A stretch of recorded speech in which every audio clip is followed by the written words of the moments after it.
আসসালামু আলাইকুম সবাইকে। কেমন আছেন সকলে? আশা করি আল্লাহর রহমতে সবাই ভালো আছেন। ঈদেতে আমরা গ্রামের বাড়িতে এসেছিলাম। গ্রামের বাড়ির ভিডিওটা এর আগে আপনাদের সঙ্গে শেয়ার করেছি। আর গ্রামের বাড়িতে বলতে এটা আমার শ্বশুর বাড়ি।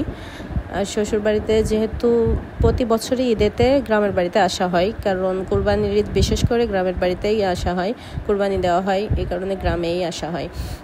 আর প্রতিবারের মতো এবারও গ্রামে আসা, যদিও বা এর আগে আমি দেশে ছিলাম না। দেশে আসার পর এবার কুরবানির ঈদ, এই কারণে কুরবানির ঈদেতে সবার সঙ্গে আমিও গ্রামের বাড়িতে এসেছি।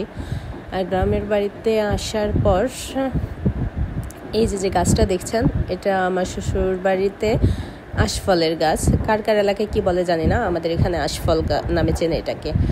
আশফল গাছে দেখলাম এবার প্রচুর আশফল ধরেছে, যদিও বা গাছটা নতুন, এর আগেও ধরেছে কিন্তু এতটা না। আর বাচ্চারা তো দেখে সবাই বলছে যে আশফল খাবো, আশফলটা পেরে খাই। দেখলাম যে আশফলটা মোটামুটি বড়, অনেকটা বড়ও না, কিন্তু যেহেতু বাচ্চারা চাচ্ছে আশফলটা খাওয়া লাগবে। আর আপনাদের সঙ্গে ভিডিওটা শেয়ার করলাম যে আমাদের বাড়িতে আশফল গাছটা কেমন, আশফল কেমন ধরেছে, বাস এতটুকুই।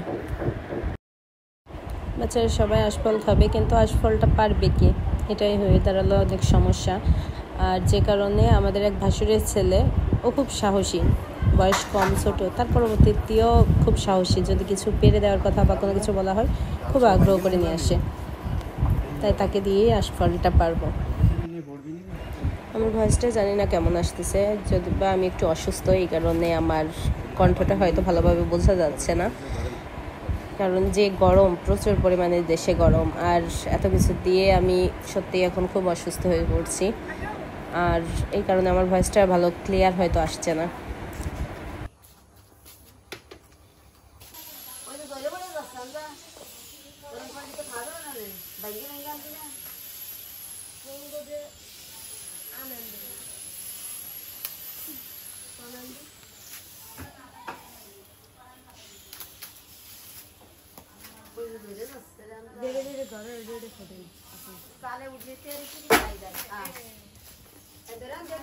যাই হোক, অনেকগুলাই আশফল পাড়া হলো।